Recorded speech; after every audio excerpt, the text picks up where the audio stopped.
যারা আজকে আমরা যারা বসে আছি, একটা সময় আসবে এই মজমার এই মাহফিলে উপরে নিচে সামনে পিছনে যারা বসে আছি একজনই থাকবে না।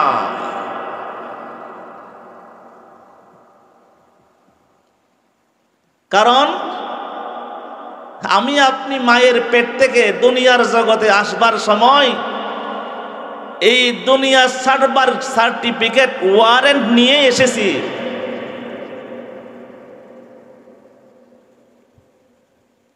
আমি আপনি মৃত্যুর পরোয়ানা নিয়ে এই মায়ের পেট থেকে এসেছি। যদি বুঝতাম গুম হারাম হয়ে যেত, যদি বুঝতাম কারো মুখে হাসি থাকতো না, ঠাট্টা মস্কারি করবার সুযোগ কারো হতো না, অপরাধ জগতে কেউ পা বাড়াতো না, যদি বুঝতাম